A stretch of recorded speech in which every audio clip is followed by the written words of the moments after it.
Olá, boa noite, a paz seja convosco e a gente tá aqui nessa noite ou dia, depende do momento que você estiver vendo esse vídeo, para encerrar nossa trilogia de vídeos sobre a Santíssima Trindade e falar de uma vez por todas sobre o Espírito Santo de Deus. Então a gente vai abrir o vídeo aqui com uma passagem bíblica, como normalmente a gente sempre faz, e dizer aqui: E fiz o primeiro tratado, ó Teófilo, acerca de tudo o que Jesus começou, não só a fazer, mas também a ensinar, até o dia em que foi recebido o Espírito Santo aos apóstolos que acolhera. Atos capítulo 1, do versículo 1 ao 2. Nesse caso, a gente está aqui falando sobre o Espírito Santo de Deus. E essa passagem de Atos faz referência direta ao momento em que a gente tem a descida do Espírito Santo lá na festa do Pentecostes. Mas a gente vai um pouco com calma e vai retroceder um pouquinho para tentar entender quem é o Espírito Santo, que é a maneira como ele é referido em basicamente toda a Escritura. O Espírito Santo é a terceira pessoa da Trindade, ou seja, ele é a última parte dessa trilogia de vídeos e é a última pessoa que a gente vai entrar um pouco mais a fundo na parte dessa grande triunidade que Deus é e representa. Mas, assim como Jesus, ele é uma dessas pessoas da Trindade, é esse ponto que a gente vai explorar aqui. Mas de todos eles, ele foi o que mais se aproximou dos homens e é aquele que é mais sensível dentre os três. Tá bom, vamos tentar entender mais ou menos o que esse ponto significa. A gente tem Deus, que é o Criador de todas as coisas e é aquele que está acima da sua própria criação. Nós temos Jesus, que foi a parte humana de Deus, que andou entre os homens e que fez vários milagres ao longo do tempo. E agora a gente tem o Espírito Santo. Ao longo da história da humanidade, nós nunca de fato tivemos a presença dos três com os seres humanos após os eventos do Jardim do Éden. Que quem conhece a história sabe que Deus andava conosco, mas aí teve aí a quebra da aliança e nós fomos afastados de Deus como um todo, do Pai, do Filho e do Espírito Santo. E uma passagem bíblica que comprova isso é justamente a passagem lá de Gênesis no capítulo 1, que diz o seguinte: No princípio criou Deus o céu e a terra era sem forma e vazia, e havia trevas sobre a face do abismo, e o Espírito de Deus se movia sobre a face das águas. O que é interessante ver aqui, que o Espírito Santo está presente desde os primeiros versículos da Bíblia. Ou seja, ele sempre existiu, o que comprova ainda mais o fato de que ele é sim uma das contrapartes de Deus. E ele sempre esteve lá com ele, assim como o Filho, no caso Jesus, e o próprio Deus, durante toda a criação e antes mesmo dela se formar. Ainda no primeiro capítulo de Gênesis, a gente vai ter a seguinte citação. A gente vai lá pro primeiro capítulo de novo, só que dessa vez a gente vai lá no versículo 26, que diz o seguinte: E disse Deus, façamos o homem à nossa imagem e semelhança, e que ele domine sobre os peixes do mar, e sobre as aves do céu, e sobre o gado, e sobre a terra, e sobre todo réptil que se move sobre a terra. E aqui a gente tem mais uma confirmação de que desde o início dos tempos eles estavam juntos. Eram sempre três em um. Era sempre ali o Pai, o Filho e o Espírito Santo. Uma coisa interessante também sobre o ponto que a gente está abordando é que nunca, na história da humanidade inteira, a gente teve a presença dos três, até porque fisicamente, humanamente, seria uma coisa impossível, porque Deus, ele não podia ser visto ou andar entre os homens, a gente não podia conhecer ele verdadeiramente, justamente por causa da nossa natureza pecaminosa, mais ainda, na verdade, por causa dessa natureza, que a gente vai ter uma noção de que nem mesmo os próprios anjos que voam e habitam aí ao redor dele conseguem ver a sua face completamente, como dirá nós, né? Em pensar que os anjos, eles também são uma manifestação de Deus, eles são uma manifestação da santidade de Deus. Então é realmente bem sério o assunto que a gente acaba tratando quando a gente entra no quesito pecado. Mas isso a gente vai tentar ver em outros vídeos mais à frente. Durante todo esse tempo só teve realmente alguns momentos em que a gente tem a comprovação de que eles três andavam juntos ali, né? Onde a gente conseguia ver essa manifestação da triunidade de Deus, que foi justamente aqui em Gênesis, antes da queda do gênero humano, da corrupção do gênero humano. E um segundo momento que é citado é lá no batismo de Jesus, que diz o seguinte: E aconteceu que, como todo mundo se batizava, sendo batizado também Jesus, orando a ele, o céu se abriu, e o Espírito Santo desceu sobre ele com uma forma corpórea, como uma pomba. E ouviu-se uma voz do céu que dizia: Esse é o meu filho amado, e em ti me tenho comprazido. Essa é uma passagem que a gente encontra lá em Lucas, no capítulo 3, dos versículos 21 e 22. O que a gente consegue tirar daqui é um momento único onde Jesus, o Espírito Santo e Deus, eles aparecem os três de uma vez só. Claro, Deus não desceu do céu até a terra ali, mas só o fato de a voz dele ter se manifestado já foi um grande emblema daquele momento. Então a gente tem aqui uma das aparições diretas do Espírito Santo também, né? E a gente tem também esse paralelo com a pomba branca, que é uma forma curiosa do Espírito Santo se manifestar. Mas tem algumas coisas a mais que a gente pode tirar desse momento. Porque se você vê de fato esse último vídeo do canal sobre o quanto isso é importante, a gente vai se lembrar de uma coisa. O Espírito Santo era quem dava os poderes divinos de Jesus. A gente vai lembrar que Jesus veio à Terra em forma humana, deixando toda a glória dele no céu e vindo à Terra como um homem. Como esse homem, ele não tinha atributos divinos, na verdade, até que o Espírito Santo pousou sobre ele.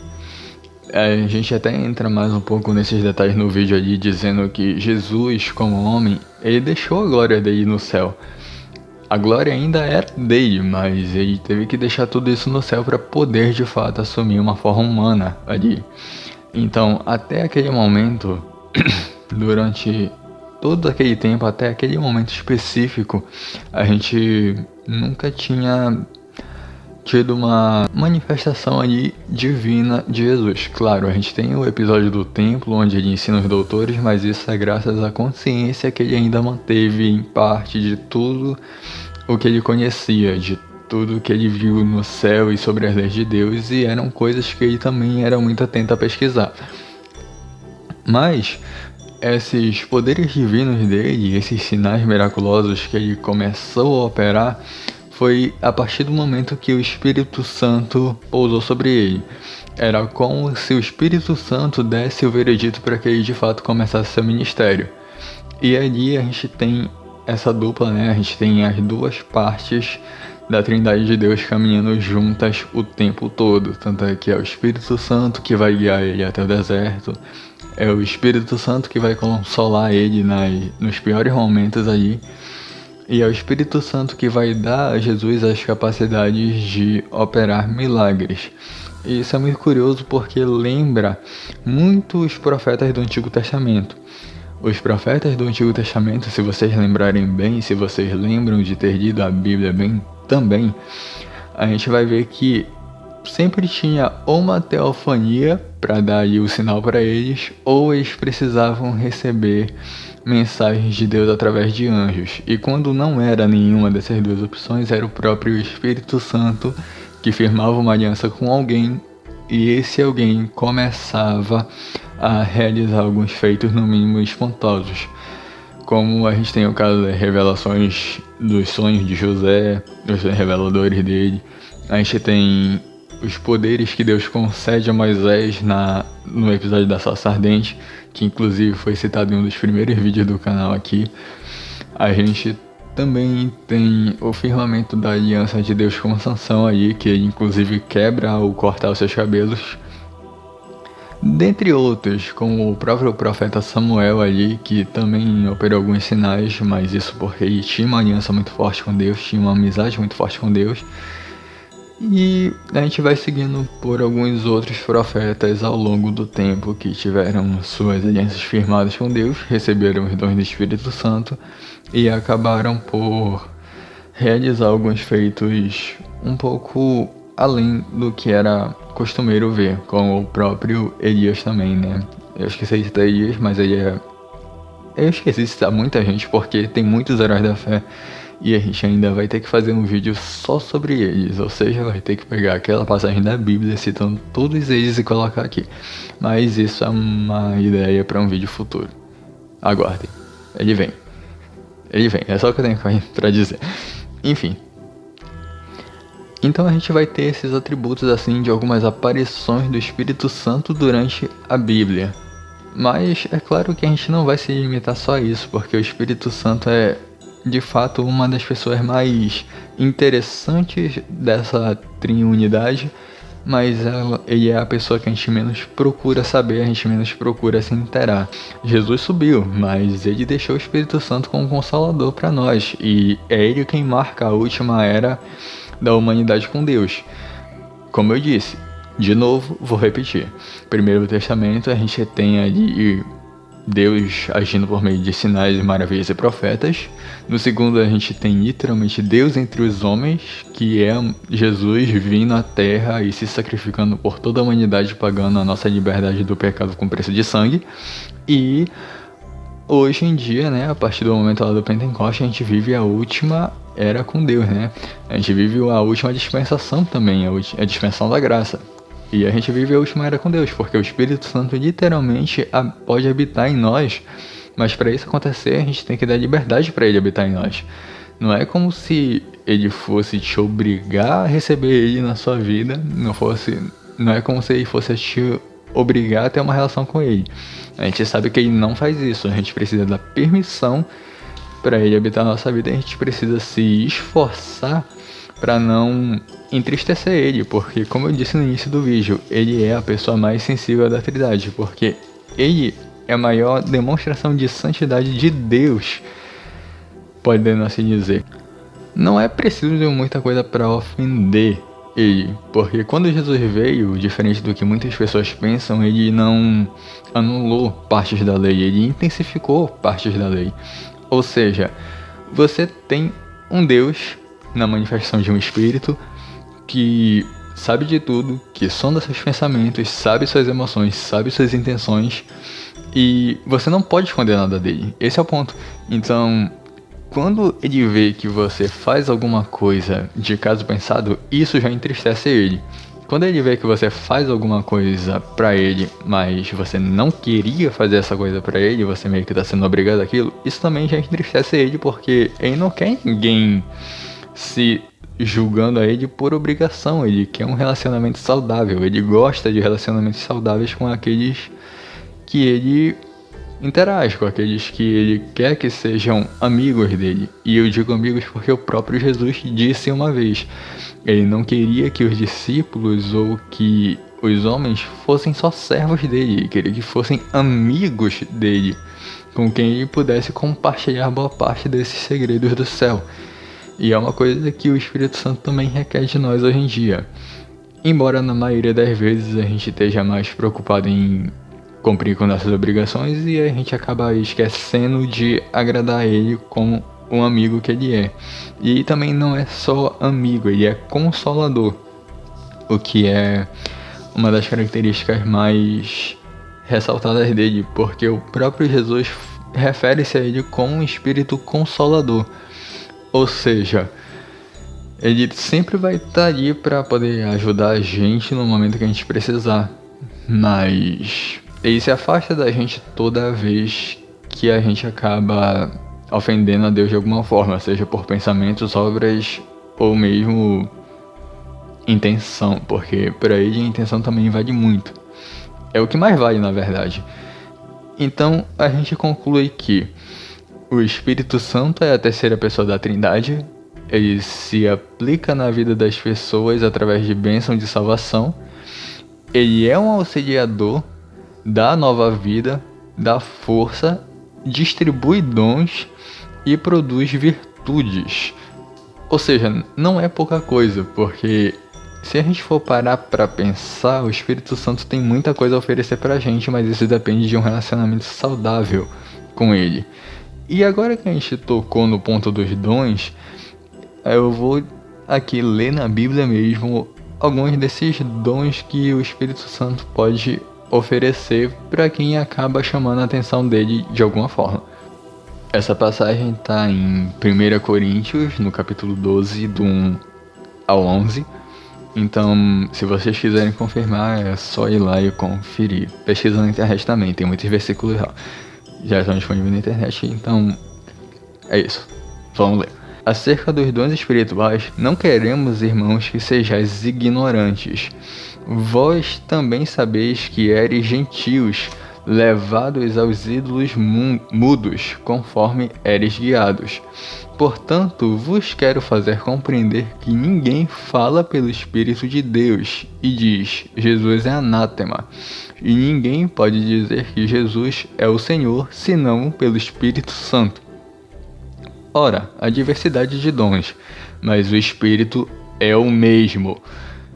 E há diversidade de ministérios, mas o Senhor é o mesmo. E há diversidade de operações, mas mesmo Deus opera em tudo e em todos. Mas há manifestação do Espírito que é dada a cada um para o que lhe for útil. Porque a um, pelo Espírito, é dada a palavra da sabedoria, a outro, pelo mesmo Espírito, a palavra da ciência, a outro, pelo mesmo Espírito, a fé, e a outro, pelo mesmo Espírito, os dons de curar, e a outro, a operação de maravilhas, e a outro, profecia, e a outro, dom de discernir os espíritos, e a outro, variedade de línguas, e a outro, interpretação de línguas. Mas um só e o mesmo Espírito opera em todas essas coisas, repartindo particularmente a cada um como quiser. Ou seja, se ele quiser, ele entrega o dom, se ele não quiser, ele não entrega. Mais ou menos como a gente vê ali as manifestações de Deus e de Jesus. Enfim, são todos dons muito diferenciados, muito diversificados, muito peculiares entre si, mas o que a gente entende? Que o Espírito é o mesmo, o Espírito Santo. Mas uma curiosidade que muita gente confunde é o fruto do Espírito também. Vamos ressaltar aqui. Não são os frutos do Espírito, é um só.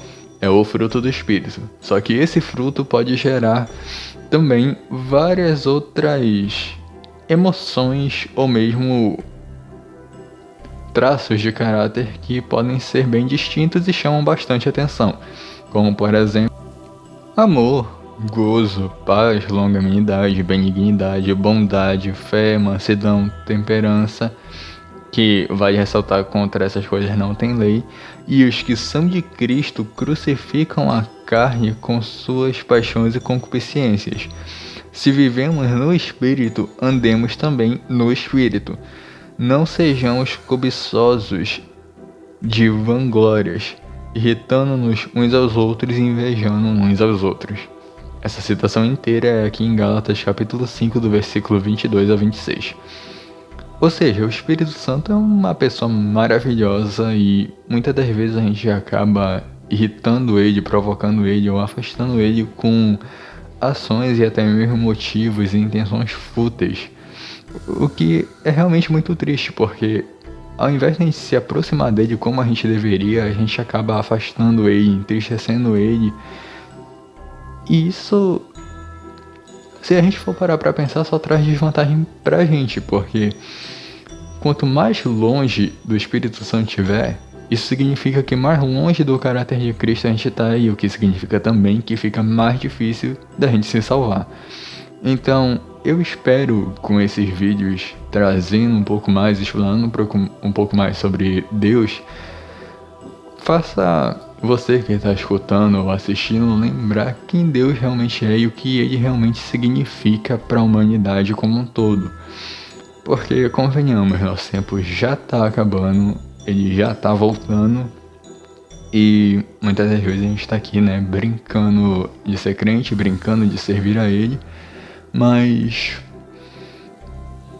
quando a gente procura se aproximar mais dele, quando a gente procura entender ele, a gente começa a ter entendimentos mais aprofundados, ou seja, a gente passa a ter uma experiência maior com ele e saber o que realmente agrada e desagrada ao Espírito Santo, ou desagrada ou agrada a Deus. Então fica mais fácil pra gente se aproximar dele, e é essa a intenção desses vídeos aqui. Eu quero que você que tá escutando, que você que tá assistindo esse conteúdo se aproxime de Deus. Mas vai ressaltar, isso é uma escolha sua. É você que vai escolher se permite ou não que ele entre na sua vida, e é você que vai escolher estar ou não de acordo com os padrões do caráter de Cristo. Que essa mensagem venha servir para mim também, né? Então, muito obrigado por você que escutou, obrigado por você que chegou até aqui, e até um próximo vídeo, e eu garanto, ideia é o que não falta.